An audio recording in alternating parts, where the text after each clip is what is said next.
और गुरु के वचन पर जिसको विश्वास हो, यदि गुरु के वचन पर विश्वास करके यदि मानव कार्य करे तो तीनों लोगों में कोई भी चीज उसके लिए दुर्लभ नहीं है।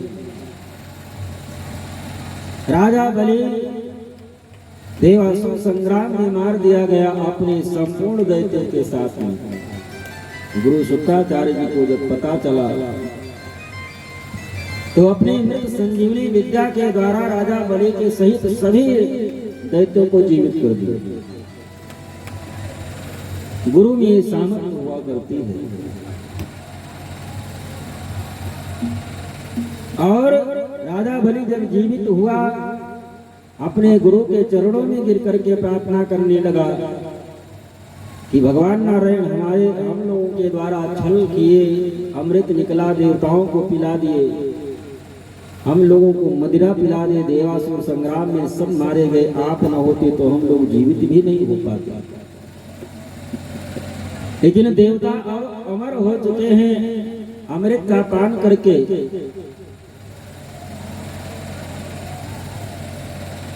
अब हम लोगों का साम्राज्य भी शायद वापस नहीं मिल पाएगा। गुरुदेव ने कहा कि राजा बलि आप निश्चिंत रहिए, जैसा मैं कहूं वैसा तुम कार्य करो। देवता भले ही अमर हो गए हैं, लेकिन देवताओं से तुम लोगों को मैं शक्तिशाली बनाऊंगा। अमर ही तो हुए हैं, मरेंगे नहीं, लेकिन तुमको सामर्थ्यवान इतना बना दूंगा कि उनकी पिटाई तुम बढ़िया से कर सकते हो। राजा बलि अपने गुरु के आदेशानुसार कार्य करना प्रारंभ करता है और एक समय आता है, शुक्राचार्य जी ने कहा अब आक्रमण करो। गुरु के आदेशानुसार स्वर्ग पर राजा बलि आक्रमण करता है। देवता अमर भले हैं लेकिन पराजित हुए। यहाँ तक राजा बलि तीनों लोगों पर अपना साम्राज्य स्थापित करता है। गुरु की कृपा जब हो गए तो राजा बलि इतना सामर्थ्यवान हुआ कि तीनों लोगों पर अपना साम्राज्य स्थापित करता है। और जिन भगवान नारायण से तीनों लोगों के लोग मांगते हैं, उस भगवान नारायण को भी राजा बलि के दरवाजे पर मांगने के लिए आना पड़ता है। गुरु के वचन पर विश्वास, गुरु की कृपा, ये महिमा है। और इस धरातल पर जो भी जन्म लेता है मानव के रूप में, उसको गुरु जरूर करता है। गुरु करने के लिए कोई उम्र की सीमा नहीं है। ध्रुव जी महाराज 5 वर्ष की अवस्था में ही नारद जी को अपना गुरु बना करके और 5 वर्ष की अवस्था में ही जय श्री राम भगवान को प्राप्त कर दिया।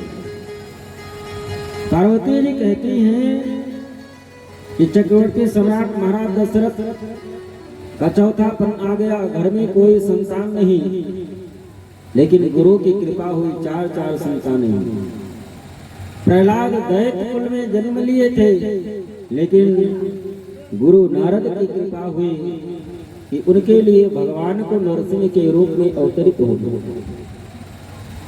ध्रुव जी जिन परमात्मा को प्राप्त करने के लिए ऋषि महर्षि हजारों वर्ष बैठ करके कठ करते हैं, लेकिन तब फिर भी उस ब्रह्म की प्राप्ति नहीं हो पाती।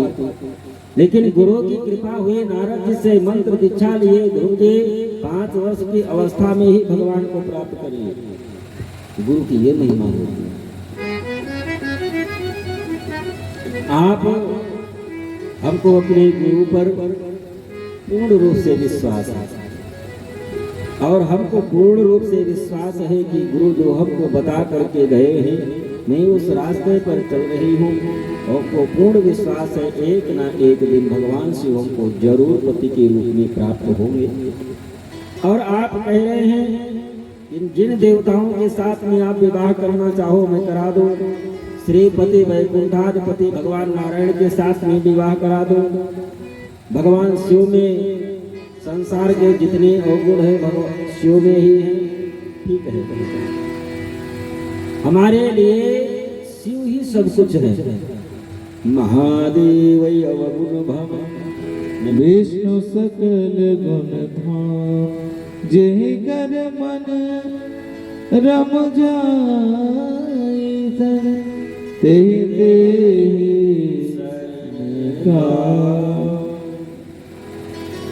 पार्वती जी कहती हैं कि मैं मानती हूँ कि महादेव अवगुण भवन, जितने भी अवगुण संसार के हैं वो सब अवगुण विद्यमान है भगवान शिव में। मैं मानने के लिए तैयार हूँ। और भगवान विष्णु संसार के जितने भी गुण हैं वो भगवान विष्णु में समाहित है, मैं मानती हूँ। लेकिन जिसका मन जिस पर रम जाए उसी से काम चलता है। दूसरे से क्या लेना देना, संसार में तो बहुत कुछ है। पार्वती जी कहती हैं कि मैं जन्म संमोहित हारा को गुण दूषण कर मैं तो अपना जीवन भगवान शिव के लिए हार चुकी हूँ।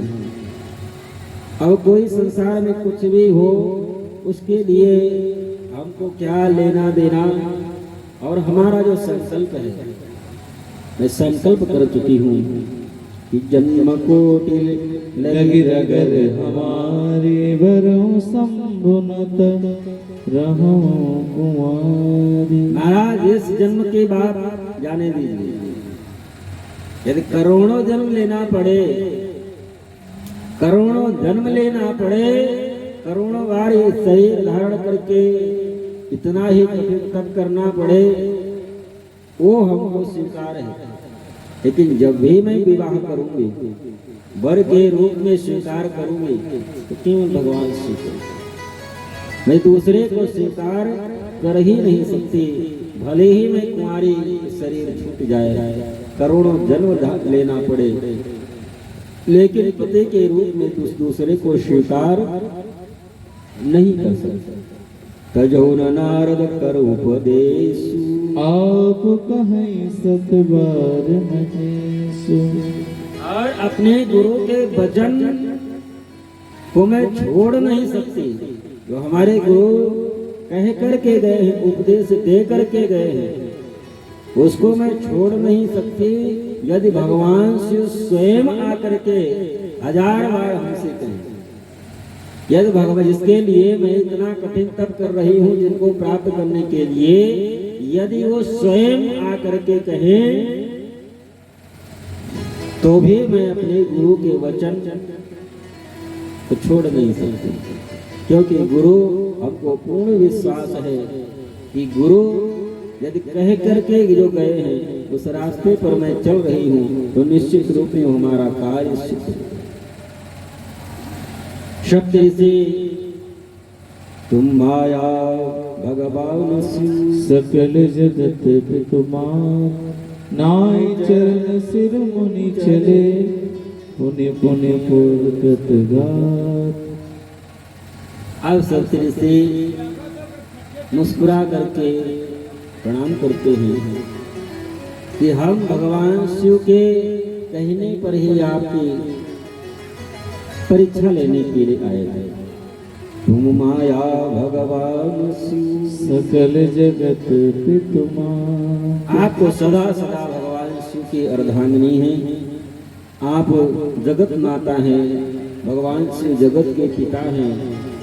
और मैं आपके चरणों में वंदना करता हूँ और आपसे प्रार्थना है कि जब मुनि वंत पठाए कर बिनती गिर जय गृह लाए। शक्ति से भगवान शिव के पास वापस लौट करके आए और पार्वती जी की संपूर्ण कथा भगवान शिव को सुनाई। बहुरी सप्त शिव पही जाए कथा के सकल सुनाए। भय मगन शिव सुनत सने हरस सप्तऋषि गवने गेहा। पार्वती जी की कथा श्रवण कर भगवान शिव की समाधि लग जाती है। सप्तऋषि अपने धाम को चले जाते हैं। इधर वो जो तारकासुर जन्म लेता है, तारकासुर का उत्पात होता है और तारकासुर के पास से घबरा करके सभी देवगण ब्रह्मा की शरण में जाते हैं। ब्रह्मा जी कहते हैं केवल अब एक ही उपाय बचा और वो ये है कि भगवान शिव समाधिस्थ है, उनकी समाधि को तोड़ा जाए। उनकी समाधि टूटे, पार्वती जी उनको पति के रूप में प्राप्त करने के लिए हजारों वर्ष से कठिन तपस्या कर रही हैं। पार्वती जी के साथ में विवाह करें और उनके द्वारा पुत्र का जन्म हो, जिससे तारकासुर का उद्धार हो सके। भगवान शिव की समाधि तोड़ने के लिए एक ही उपाय है और वो ये है कि पठबो काम जाय शिव पाहि, करे क्षोभ शंकर मन माहि। कामदेव जाकर के भगवान शिव की समाधि को तोड़े। कामदेव का स्मरण किए सभी देवगण, कामदेव प्रकट हुआ। कामदेव के सामने देवताओं के राजा इंद्र ने प्रस्ताव रखा कि आपको पता है कि तारकासुर के उत्पात से सभी देवगण स्वर्ग का साम्राज्य छोड़ चुके हैं। यहाँ तक तारकासुर तीनों लोगों पर अपना साम्राज्य स्थापित कर चुका है और उसके उत्पात से फिर निवारण का एक ही उपाय है और वो ये है कि भगवान शिव की समाधि टूटे, पार्वती जी के साथ में विवाह करें और उनके द्वारा पुत्र उत्पन्न हो, जिससे तारकासुर का उद्धार हो सके। कामदेव से इंद्र कहते हैं कि दातु परीक्षा दुर्विच्छे। वैसे दानदाता तो बहुत है कि हम दानदाता हैं, लेकिन जिस समय दुर्भिक्ष पड़ जाए, अकाल पड़ जाए, किसी के यहाँ भी खाने का ठिकाना न रहे, उस समय यदि दान जो देता है वही वास्तविक दान कहलाता है। जिसके घर में पटा पड़ा है उसको दान दिया जाए तो क्या मतलब है। धातु परीक्षा दुर्भिक्षे ऋणे सूरस्य जायते। वैसे संसार में सब बड़े संसाले अपने को बने घूमते हैं, लेकिन जब रण क्षेत्र में अपनी शूरता और वीरता जो दिखाए वही तो सूर है, वही तो वीर है। और आपदकाले तु मित्रस्य। वैसे तो संसार में सब अपने मित्र बने घूमते हैं कि भैया कोई जरूरत होगी तो बताना, लेकिन आपत्ति और विपत्ति जब आकर ऊपर पड़ जाए उस समय जो आकर के साथ दे वही तो वास्तविक मित्र। क्योंकि आपत्ति काल में तो सब साथ छोड़ देते। आपत्काले मित्रस्य सत्तो स्त्रीणां कुलस्य वै। इस प्रकार से कामदेव से इंद्र ने कहा कि अब देवताओं की रक्षा आपके हाथ में है। कामदेव ने कहा कि हमको तो पता है कि भगवान शिव की समाधि तोड़ने का मतलब क्या होगा, उसका परिणाम क्या होगा, लेकिन संसार की रक्षा करने के लिए तदवि करो में काज तुम्हारा, श्रुति कह परम धर्म उपकार। वेद पुराण शास्त्र ऐसा कहते हैं, श्रुतियां ऐसा कहती हैं कि सबसे बड़ा धर्म दूसरे का उपकार करना ही सबसे बड़ा धर्म है। और परहित लाग तजई जो भी संतत संत प्रशंसते। जो दूसरे के हित के लिए अपने शरीर को छोड़ देता है, शरीर का परित्याग करता है, उसकी प्रशंसा वेद पुराण शास्त्र संत आत्मा सब करते हैं। हमको तो पता है भगवान शिव की समाधि तोड़ने का तात्पर्य हम तो हमेशा के लिए समाप्त हो जाएंगे, लेकिन फिर वे देव कार्य के लिए, जगत कल्याण के लिए मैं शिव की समाधि तोड़ने के लिए तो जाऊंगा। कामदेव अपने सैनिकों को साथ में लेता है, स्वर्ग की अप्सराओं को साथ में लिया, शौर्यों को साथ में लिया, और जहां पर भगवान शिव समाधिस्थ हैं वहां पर पहुंचा और अपना प्रभाव दिखाना प्रारंभ किया। भवयापन प्रभाव विस्तार, निज बस कीन सकल संसार। कामदेव ऐसा अपना प्रभाव स्थापित किया कि कुछ ही क्षणों में ब्रह्मा की बनाई हुई सृष्टि को, संपूर्ण सृष्टि को अपने बस में कर लिया। वै काम बस जो भी